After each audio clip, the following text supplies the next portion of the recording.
Welcome in Patho with me. Class today is our first class, and now we will study about Paget's disease of bone. Paget's disease of bone, it is also known as osteitis deformans. Let's start with introduction. Disorder marked by increase, but disorder is structurally unsound. Newly formed bone is disorder and artificially unsound. Net effect is gain in mass. Incidence is 1% over the age of 40 years in US population. Begins in late adulthood, more common in increasing ages. It is more common in older people. We can see in diagram the tibia is bow and the affected portion is enlarged and sclerotic. It exhibits irregular thickening of both cortical and cancellous bone and increases 1 centimeter per year. Paget's disease is divided into three sequential phases. First is initial osteolytic stage. Second one is mixed osteoclastic and osteoblastic stage. Third is burned out quiescent osteosclerotic stage.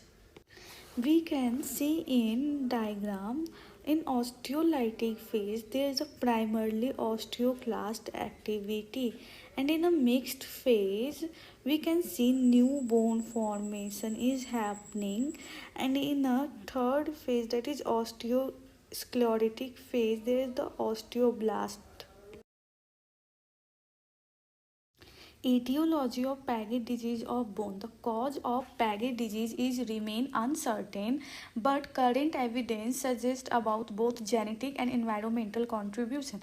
Genetics factor mutation in SQSTM1 gene, which enhance the osteoclast activity.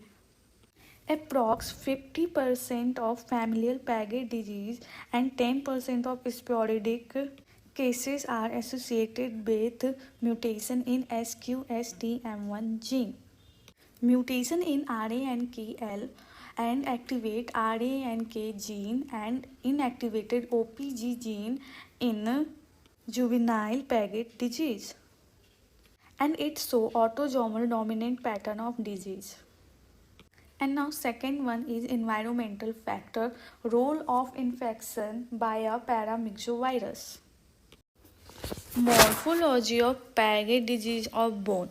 The hallmark is the mosaic pattern of laminar bone, and it shows jigsaw puzzle pattern due to cement line.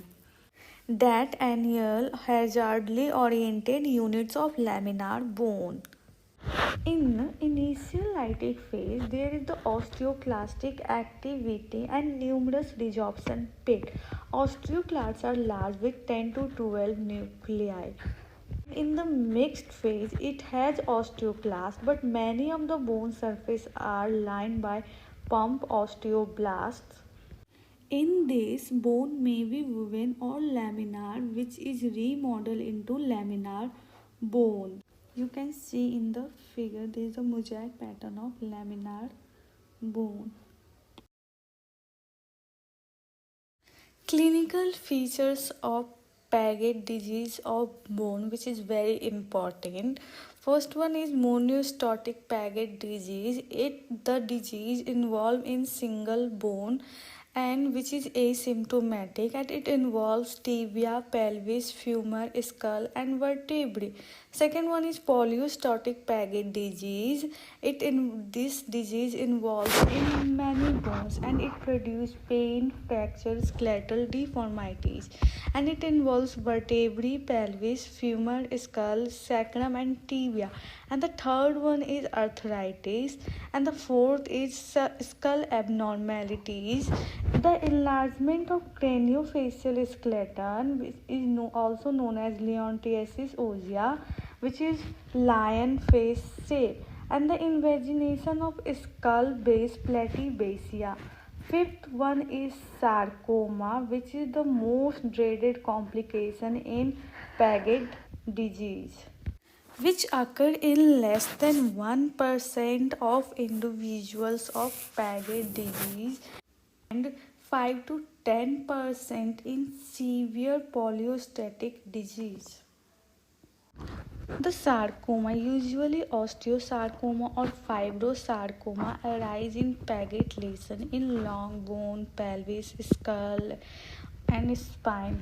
The sixth one of the clinical feature is bone fracture, and seventh is high output heart failure. Now, the diagnosis of Paget disease of bone, it is increased level of alkaline phosphatase, but serum calcium and phosphate levels are normal. It can be examined radiographically by X-ray, enlarged with thick collagen cortices and medulla. Treatment can be done by exercise, bisphosphonates, aldoronate, and calcitonin in mild symptoms. Our class is over today. We will continue in another class of new topics.